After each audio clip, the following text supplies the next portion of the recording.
The little girl sat completely still, in the middle of a school gymnasium that had been transformed into something out of a magazine, surrounded by hundreds of people who never once looked directly at her. Streamers in gold and purple hung from the rafters. Round tables covered in white linen filled the floor. A professional DJ played pop songs near the stage, and the smell of catered barbecue drifted through the double doors from the parking lot. It was the annual Hartwell Elementary Spring Carnival fundraiser, and every family in the district had shown up, dressed in their best casual. There were raffle tickets and bake sale tables, and a photo booth with silly props near the exit. Children ran between tables and shrieked and chased each other through the crowd. Parents laughed with wine in plastic cups. Teachers mingled near the silent auction display, and in the far corner, next to a table with a half-eaten slice of chocolate cake and a juice box she had not touched, sat a 7-year-old girl named Abby. She was small for her age, with brown braids that someone had carefully tied with yellow ribbons that morning. She wore a yellow dress to match. Her hands were folded in her lap. Her eyes followed the other children, the way you watch a movie playing behind glass, close enough to see everything, completely unreachable. No one sat with her, not because they were unkind, because no one noticed. Her father stood 40 feet away near the gymnasium entrance, surrounded by half a dozen parents he had never met before that evening, nodding along to a conversation he had barely been following for the last 20 minutes. His name was Jonathan Alcott, and he was 41 years old, and he was the kind of man who showed up. That was the thing people said about him. Jonathan always shows up. He showed up to every school event, every fundraiser, every parent-teacher conference. He had not missed a single one, in 3 years, not since Abby started kindergarten, not since he became the only parent doing the showing up. He was listening to a man explain something about the school district's infrastructure budget when he glanced toward the corner table. He stopped mid-nod. Abby was staring at the floor. Jonathan excused himself quietly, the way he had learned to do everything since his wife died, quietly, without making it anyone else's problem, and he moved toward his daughter. But before he reached her, something across the room caught his eye and stopped him. A man he had never seen before was already walking in Abby's direction. His name was Dennis Sharp, and he did not belong to Hartwell Elementary, the way most people in that gymnasium did. He was 44 years old, broad-shouldered and slightly worn around the edges, with graying temples and the kind of permanent tiredness in his face that comes not from laziness, but from years of carrying something heavy. He worked as a middle school history teacher across town at Jefferson Preparatory, and the only reason he was at this particular elementary school event was because his son, a quiet 9-year-old named Marcus, had a best friend in Abby's second-grade class, and Marcus had begged to come along. Dennis had agreed. He almost always agreed when Marcus asked for things, because Marcus did not ask for much. That was something Dennis thought about often, how his son had learned early to need less, and how that broke his heart in a way he could not quite articulate to anyone. He had been standing near the bake sale table, holding a brownie. He had not eaten when he noticed the girl in the yellow dress. He noticed her the way he noticed certain students in his classroom. The ones that swore still while everyone around them was moving. The ones whose stillness was not peace but containment. He had been a teacher for 18 years. He knew the difference. He told Marcus to stay near the bake sale and walk toward her. He did not hurry. He did not approach with the big energy of someone performing a kindness. He simply walked over, pulled out the chair beside her, and sat down. "That looks like really good cake," he said. Abby looked up. She studied him for a moment with the serious expression of a child who had learned to assess strangers carefully. "It's okay," she said. "The frosting is too sweet." "Frosting usually is," Dennis said. He glanced at the untouched juice box. "You a great person, or did someone just assume you were?" Something in her face shifted, just slightly. "Someone assumed." "Classic," he said, and leaned back in his chair like he had nowhere else to be, because in that moment he genuinely did not. 3 tables away, Jonathan Alcott had stopped walking. He stood with one hand resting on the back of an empty chair, watching a man he did not know sit down next to his daughter and make her smile within 30 seconds. Not a polite smile, a real one. The kind that reached her eyes, the kind Jonathan had not seen at a school event in longer than he wanted to admit. He stayed where he was. He was not sure why. Something about the scene in front of him required witnessing, rather than interrupting. Abby's mother had been gone for 2 years and 4 months. Her name was Christine Alcott, and she had been a labor and delivery nurse at Riverside General for 11 years, and she had died at 38 years old from a rare cardiac event that no one saw coming, least of all Jonathan, who had kissed her goodbye at the door that Tuesday morning, while she was already running late for her shift. She was wearing her blue scrubs, and she had forgotten her coffee on the counter. And she laughed when he called after her about it, and that was the last time he ever heard her laugh. Abby had been 4. Jonathan had spent the first year in survival mode, the focused mechanical state that grief sometimes produces in people who have no choice, who have a child to feed and bathe, and take to school and comfort during thunderstorms. He arranged childcare, he kept his job as a civil engineer at the county planning office. He learned how to braid hair from YouTube videos at 11 o'clock at night, rewinding the same 30-second clip until he could do it without looking. He showed up. That was what he did. But survival mode has edges, and somewhere along the way he had started operating inside a very narrow version of life. Work, Abby, logistics, repeat. He attended every school function, every fundraiser, every event, but he attended them the way you attend things, when half your attention is always somewhere else, present in body, somewhere unreachable in mind. He had not noticed Abby drifting to the edges of things until a stranger sat down next to her, and her whole face changed. Dennis was asking about her drawings. She had pulled a small notebook from her jacket pocket, the kind with the soft cover and the elastic band, and she was showing him a series of illustrations she had been working on for the past 3 weeks.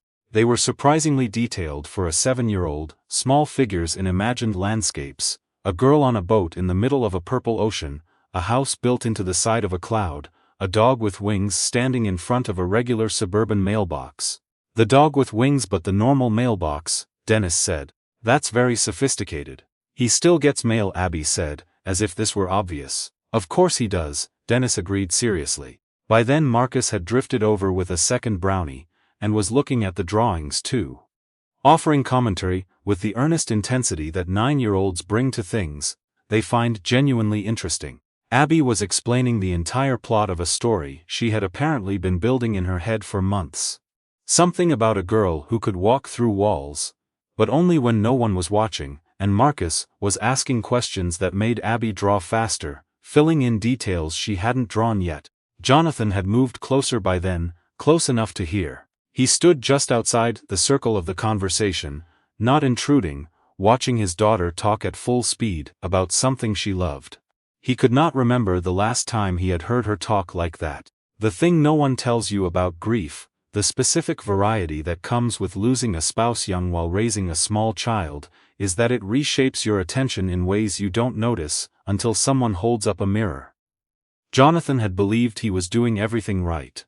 He went to the events, he packed the lunches, he sat on the floor and did the puzzles and watched the animated movies and asked about school every single day. He had a chore chart on the refrigerator and a homework routine and a bedtime that he kept consistent, because routine, every grief counselor he had ever spoken to agreed, routine was important for children navigating loss. He was organized, he was present, he showed up, but somewhere in the architecture of showing up, he had stopped looking. Not at the logistics. At Abby herself. He had not noticed the way she always chose a chair at the edge of whatever room they were in. He had not noticed that she never ran to join other children, but instead watched them from a careful distance. He had not noticed the notebook she carried everywhere, the one she filled with drawings of girls, who were always slightly separate from the world around them, watching from boats, standing outside windows, building houses in clouds, where no one could follow. He had been so focused on not falling apart, that he had forgotten to look at what was happening to his daughter, while he held himself together. The DJ shifted to something slower, and around the gymnasium, the energy settled into that comfortable, middle-of-the-evening hum. Jonathan finally walked over to the table, and Dennis looked up without surprise, as if he had been expecting him. "She's been showing me her graphic novel," Dennis said. "It's not a graphic novel yet," Abby said. "It's in development." "In development," Dennis repeated, nodding with complete seriousness. "Right. My mistake." Jonathan pulled out a chair and sat down, "I'm Jonathan," he said, extending his hand. "Dennis," the man said and shook it. "My son Marcus is her co-editor, apparently." Marcus looked up briefly from the notebook and gave a half-wave before returning to a panel Abby was explaining. Jonathan looked at his daughter. The yellow ribbons were slightly crooked now. She had a chocolate smudge near her elbow from the cake she had finally finished. Her face was animated in a way he had not seen in a long time, bright and concentrated and entirely unself-conscious. He felt something complicated move through him. Something that was not quite guilt and not quite grief and not quite love, but contained elements of all three. "She's been carrying that notebook everywhere," Jonathan said quietly, "not to anyone in particular. She's got a whole universe in there," Dennis said, keeping his voice low so the kids couldn't hear. "She told me she's been working on the main character for 6 months. That's real commitment for an adult. For a 7-year-old, that's extraordinary." Jonathan looked at him. "I didn't know how long she'd been working on it." Dennis did not say anything to that. He was the kind of man who understood that certain realizations needed room to breathe rather than commentary. The fundraiser wound down the way these things do. Gradually, parents collecting coats and children, the DJ lowering the volume in increments, volunteers starting to fold the table near the silent auction. Marcus had fallen asleep against Dennis's arm, sometime around 8 o'clock, head drooping sideways with the complete bonelessness of a tired child. Abby had finally eaten most of her cake. She was showing Jonathan the cloud house drawing, explaining the structural details, where the bedroom was, where the kitchen was, the specific type of cloud required for load-bearing purposes. "You need a cumulonimbus," she said. "The others aren't dense enough." "Where did you learn that?" Jonathan asked. "The book you got me about weather." He blinked. He had bought her a children's encyclopedia about weather systems 8 months ago, mostly because it was on sale at the bookstore near his office. And he had grabbed it without much thought. He had not known she had read it. He had not known she had filed it somewhere useful. There was so much he hadn't known. In the parking lot afterward, while Marcus was loaded into the back seat, with the patience of someone accustomed to relocating sleeping children, Dennis and Jonathan stood by their cars, in the particular way that men sometimes do, not quite ending a conversation, not quite starting a new one. "She's a great kid," Dennis said. "She is," Jonathan said. "She's a really great kid." A pause. "She talked to you for 20 minutes before she talked to me tonight," Jonathan said. He was not accusatory. He was just saying it plainly, the way you say a thing you have needed to say out loud to make it real. Dennis leaned against his car and considered his words before he spoke, which was a habit he had developed over 18 years of teaching children, who needed to be spoken to carefully. "Sometimes kids need a side door," he said. "Not because they don't trust the front door. Just because sometimes the front door has too much history attached to it, too much weight." He paused. "She trusts you. You can see it in the way she checked to make sure you were watching when she showed you the drawings. She wanted you to see. She was just waiting for a moment that felt light enough." Jonathan was quiet for a moment. "She checks to make sure I'm watching, every time," Dennis said. Jonathan drove home that night, thinking about cloud houses and cumulonimbus load-bearing structures, and a notebook he had never asked to look inside. Abby fell asleep in the back seat before they reached the highway, her notebook in her lap, one hand resting on the cover. Jonathan watched her in the rearview mirror at a red light. The yellow ribbons had come completely undone. She did not look like a child who had spent the evening feeling invisible. She looked like a child who had been seen finally, and had spent the last hour talking as fast as she could to make up for all the quiet. He gripped the steering wheel and thought about Christine. He thought about how Christine had always been the one who noticed things. Not the big things, the specific things. The way Abby held her breath slightly, before she said something she was nervous about. The exact temperature of bathwater she preferred. The fact that she could not fall asleep without a story that ended in a question instead of an answer. Because she liked having something to think about, in the dark. Jonathan had known all of this once. He had watched Christine notice it, and learned from watching. But somewhere in the architecture of loss, in the years of logistics and routine and showing up, he had stopped noticing the specifics. He had been so focused on the structure of a life that he had stopped paying attention to the person living inside it. He pulled into the driveway. He sat in the car for a long moment after the engine stopped. Then he turned around and looked at his daughter, asleep with her notebook. "Hey," he said softly. "Hey Abs," she stirred. "Tell me about the girl who walks through walls." Abby opened her eyes slowly. She looked at him, then she smiled, the same real smile he had watched bloom on her face across the gymnasium, and she picked up her notebook. She talked for 40 minutes, he listened to every word. The weeks that followed were not a dramatic reinvention. Jonathan did not quit his job, or move to a new city, or make any of the sweeping changes that stories sometimes require of their characters as proof of transformation. Real change almost never looks like that. Real change looks like a man sitting on the living room floor on a Wednesday evening, with reading glasses he had recently started needing, looking through a notebook his daughter was narrating page by page, asking questions, specific enough that she had to slow down and think before answering. It looks like canceling a work call that could have waited to watch a girl explain the aerodynamics of a winged dog. It looks like learning the names of every character in a story in development, so that at dinner you can ask what happened with the girl who walks through walls today and watch your daughter's face light up because someone remembered. Jonathan started leaving work at 5, instead of 6:30. He started sitting with Abby not just in the same room but in actual proximity, close enough that she could show him something without having to raise her voice across a space. He started noticing the things Christine had noticed. Not all at once, and not perfectly. But he started. He noticed that Abby always chose the chair closest to the exit in any room, not from anxiety exactly, but from a preference for visibility, for being able to see everything at once. He noticed she held her breath before she said something that mattered to her. He noticed she had a specific way of organizing her colored pencils, not by color but by the frequency she used them, purple and gold at the front, red and black at the back, because she rarely needed them in her imagined worlds. He noticed she checked to make sure he was watching. He started watching back. Dennis Sharp became, over time, the kind of presence in their lives that defies a neat category label.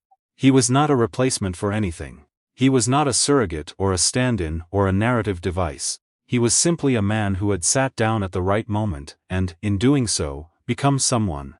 Jonathan and Abby trusted in the uncomplicated way you trust people who have never tried to be anything other than what they are. He and Marcus came for dinner on a Sunday in May. Abby had requested spaghetti, and spent 45 minutes beforehand, explaining the plot of her story to Marcus in the backyard, while Jonathan cooked, and could hear them through the open kitchen window. Marcus, it turned out, had opinions about narrative structure. Abby had opinions about everything. It was a balanced friendship. After dinner, while the kids argued about whether the winged dog needed a character arc, or whether supporting characters could remain static, Dennis helped Jonathan clear the table, and they stood in the kitchen in the easy silence of people who do not need to fill every moment with conversation. "She finished 3 new pages this week," Jonathan said. "Marcus told me," Dennis said. "He's been waiting." Jonathan handed him a dish to dry. "I didn't know she had a best friend," he said. "I knew his name. I drove her to a birthday party at his house in February. But I didn't know he was her person." Dennis dried the dish without commenting.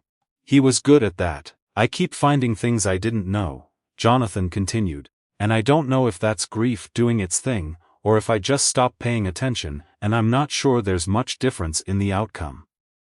Dennis set the dish down and leaned against the counter. "I think," he said carefully, "that grief is not the same as neglect.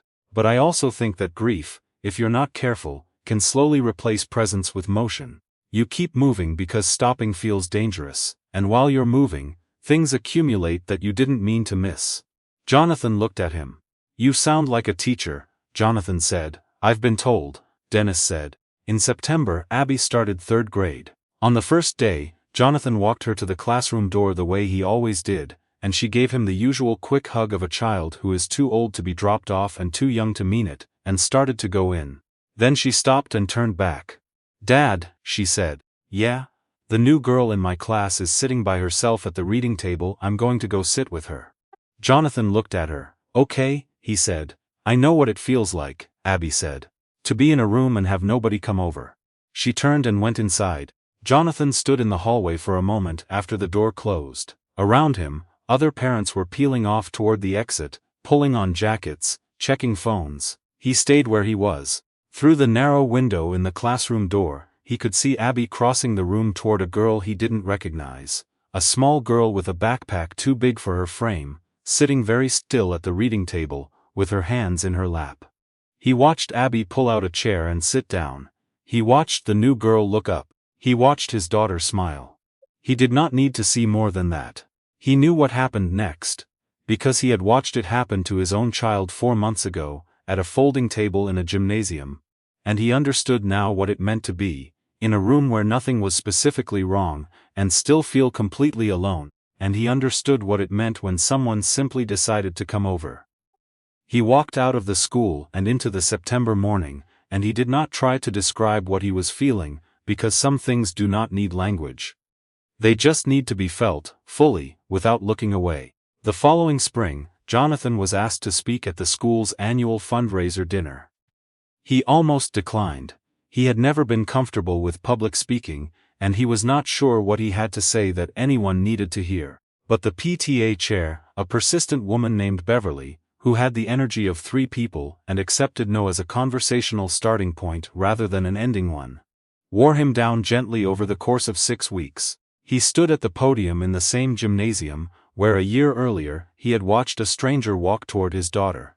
He did not have prepared remarks. He had notes, which he looked at once and set aside. He told the truth. He said that he had thought for a long time that showing up was the same as being present. He said he had learned, slowly, and from an uncomfortable angle, that it was not. He said that presence was specific. It was the particular way your child organized her pencils, and the names of her imaginary characters, and the fact that she checked, every time, to make sure you were watching. He said that a stranger had sat down at a corner table 12 months ago, and done something small that had shown him something enormous. He said he did not know Dennis Sharp's name, the night of that first fundraiser.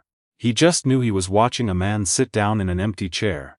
He said, the empty chair was the thing. He said the world was full of empty chairs next to people who needed someone to decide that the chair was worth sitting in. He paused.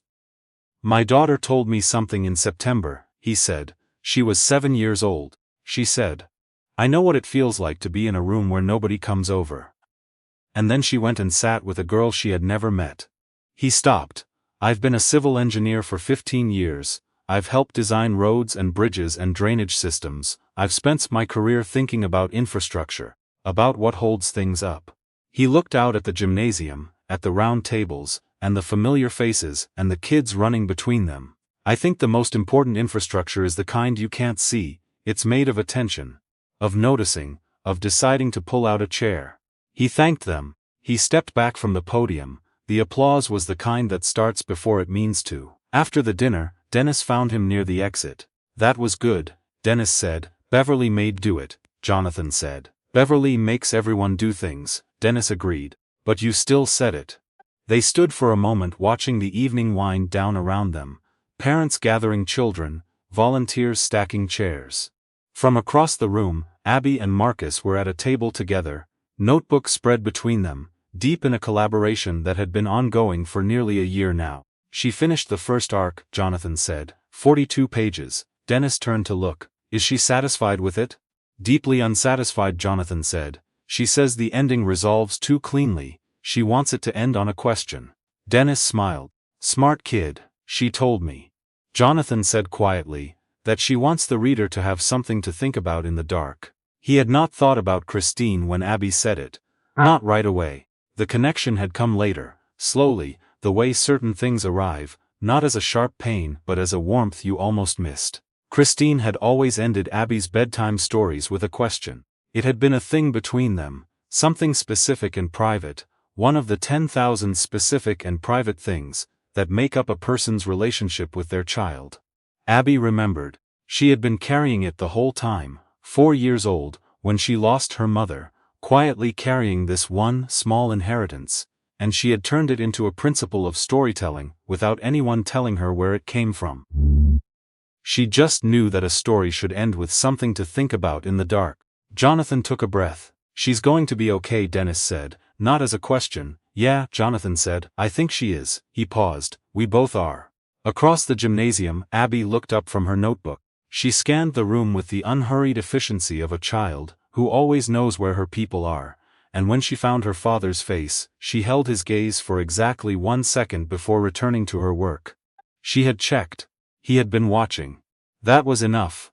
That had always been enough. The problem was simply that it had taken him too long to understand that watching was something you had to choose, every day, on purpose, the way you choose anything that matters. He chose it now.